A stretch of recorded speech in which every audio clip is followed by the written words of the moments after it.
আপোনালোক সকলোকে স্বাগতম জনাইছো অন্ধ আশ্ৰমলৈ। এতিয়ালৈকে আশ্ৰম হোৱা নাই, কিন্তু এইডোখৰ মাটিতে হ'বলৈ গৈ আছে নিৰাশ্ৰয় দৃষ্টিহীন মানুহৰ বাবে এখন সুন্দৰ আশ্ৰম।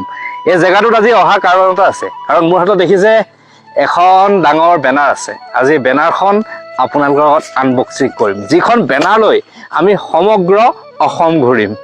এই ঠাইডোখৰত অহাৰ লগে লগে কিবা এটা ভাল লাগি যায়, কাৰণ ইয়াত বহুত মানুহৰ জীৱন সুৰক্ষিত হ'ব। এনেকুৱা লাগে যেন মই এটা পবিত্ৰ ভূমিত আহিছোঁ। সঁচাকৈ পবিত্ৰ ভূমি হ'বলৈ গৈ আছে এই ঠাইডোখৰ, যিডোখৰ ঠাই এদিন আমাৰ এখন তামোলৰ বাৰী আছিল। আজি সেইখন ঠাই এটা মন্দিৰ স্বৰূপ আশ্ৰম হ'বলৈ গৈ আছে। মই আহোঁ প্ৰায়, কিন্তু আজি অহা কাৰণটো আপোনালোকক জনালোৱে।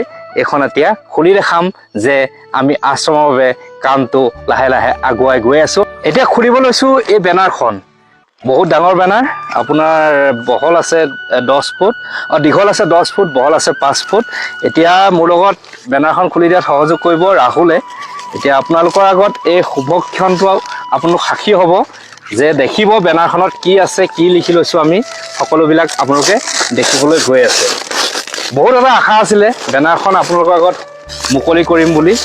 এইপিনে এনেকৈ ঘূৰ, এইপিনে ঘূৰ, লাহে লাহে অপেন হৈ গৈ আছে।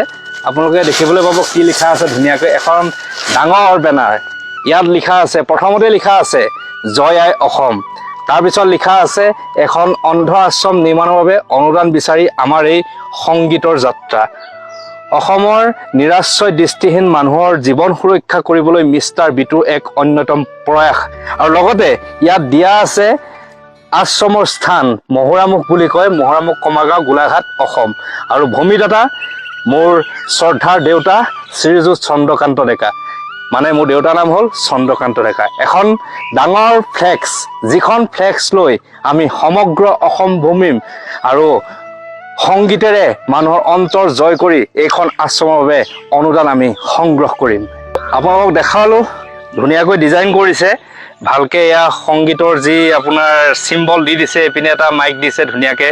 সকলোবিলাক ধুনীয়াকৈ ডিজাইন কৰি বনোৱা হৈছে, কাৰণ এইখন গোটেই অসমত ঘূৰিব, অসমৰ ৰাইজে দেখা পাব।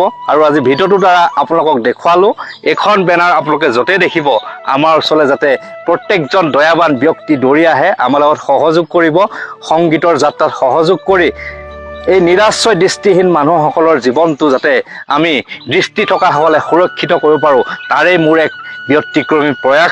চ' এই চেগতে মোৰ দেউতা চন্দ্ৰকান্ত ডেকাক মোৰ দেউতা মই মহান বুলি কৈছোঁ, কাৰণ দেউতাৰ নামটো এইকাৰণে দিছোঁ সমগ্ৰ অসমবাসীয়ে জানক মোৰ দেউতাৰ নামটো। প্ৰত্যেক সন্তানৰে কৰ্তব্য হ'ব লাগে নিজৰ মাক দেউতাকক পৰিচয় দিয়াটো। আজি মই গৌৰৱ অনুভৱ কৰিছোঁ মিষ্টাৰ বিটু হিচাপে আপোনালোকৰ আগত পৰিচিত হৈ মোৰ মা দেউতাৰ নামটো মই আপোনালোকৰ আগত আজি পৰিচয় দিছোঁ। গতিকে এটা কথা মনত ৰাখিব, প্ৰত্যেকজন দেউতাকেই হ'ল মূৰৰ এখন ছাদ। দেউতাকৰ অবিহনে যিকোনো যাত্ৰা অসম্ভৱ। দেউতাই আজি এই ভূমিডোখৰ দান নকৰা হ'লে হয়তো আজি এই পৰ্যায় নেপালোহেঁতেন। সঁচাকৈ ভাল লাগিছে আজিৰ দিনটোত এই বেনাৰখন আপোনালোকৰ আগত শুভ মুকলি কৰি আমাৰ যাত্ৰা কৰিবলৈ আমি লাহে লাহে সাজু হৈছোঁ।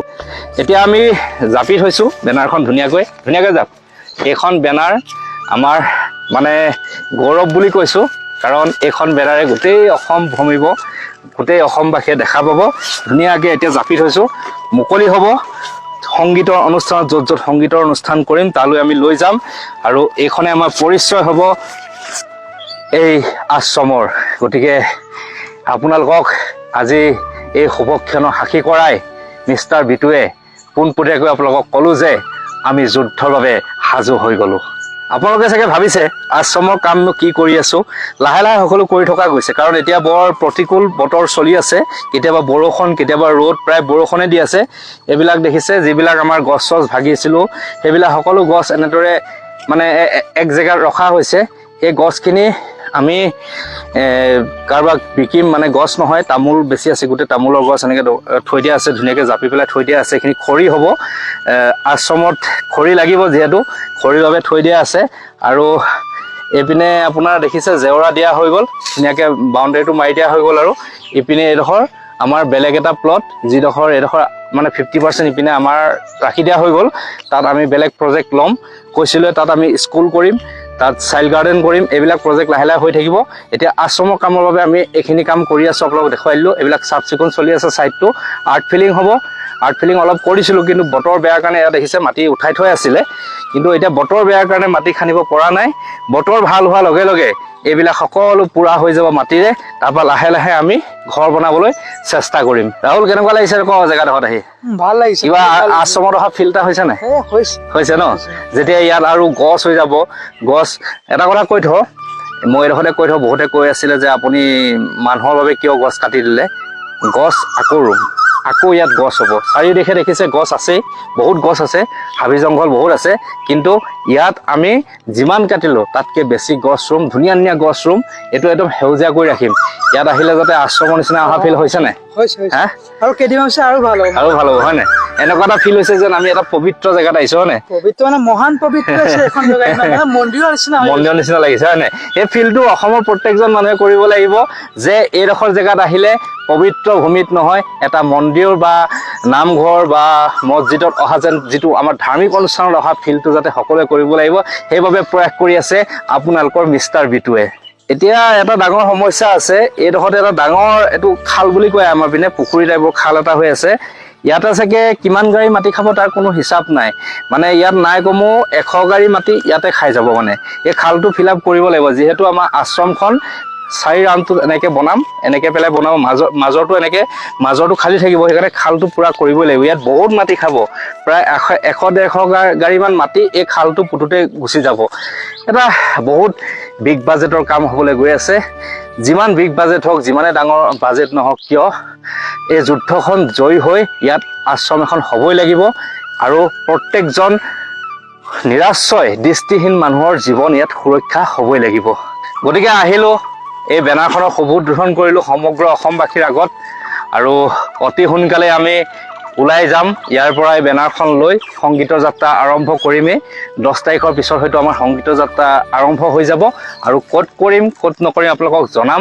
সকলোৱে নিমন্ত্ৰণ দি আছে, গোটেই অসমবাসীয়ে নিমন্ত্ৰণ দিছে, শদিয়াৰ পৰা ধুবুৰীলৈকে আমি নিমন্ত্ৰণ পাইছোঁ। সঁচাকৈ বহুত ভাল লাগিছে যে প্ৰত্যেকজন মানুহে প্ৰত্যেকৰ ডিষ্ট্ৰিক্টৰ পৰা নিমন্ত্ৰণ জনাইছে, আমাৰ ইয়ালৈ আহিব, আমি সহযোগ কৰিম।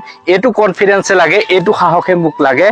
গতিকে সঁচাকৈ আপোনালোকে অনুভৱ কৰক যে আশ্ৰমৰ কাম হ'বলৈ গৈ আছে। অসমত প্ৰথমখন দৃষ্টিহীন আশ্ৰম হ'ব, য'ত নেকি এখন অতি ভিতৰুৱা গাঁৱত হ'বলৈ গৈ আছে, যিখন গাঁৱৰ নাম হ'ল গোলাঘাট জিলাৰ কমাৰগাঁও থানা বোকাখাট সমষ্টিৰ অন্তৰ্গত মহৰামুখ বুলি কয়। এইখন গাঁও সকলো অসমবাসীয়ে পৰিচিত হৈ যাব। সকলো অসমৰ মানুহ ইয়ালৈ আহিব লাগিব। আপোনালোকৰ ছাপোৰ্ট, আপোনালোকৰ সাহস, সহায়ৰ অবিহনে এই আশ্ৰমখন হোৱাটো অসম্ভৱ। ইমানখিনিয়ে কথা দেখুৱালোঁ, বেনাৰ উদ্বোধন কৰিলোঁ। গতিকে আমাৰ যুদ্ধ আৰম্ভ হৈ গ'ল বুলি আপোনালোকৰ আগত ঘোষণা কৰি ভিডিঅ'টো ইমানতে সমাপ্ত কৰিছোঁ। যদি ভাল পাইছে আপোনালোকৰ মন্তব্য জনোৱাৰ লগতে এই ভিডিঅ'টো বিলাই দিব, কাৰণ ইয়াত বহুতজনৰ জীৱনৰ কথা জড়িত হৈ আছে। বিদায় মাগিছোঁ, ধন্যবাদ। জয় আই অসম।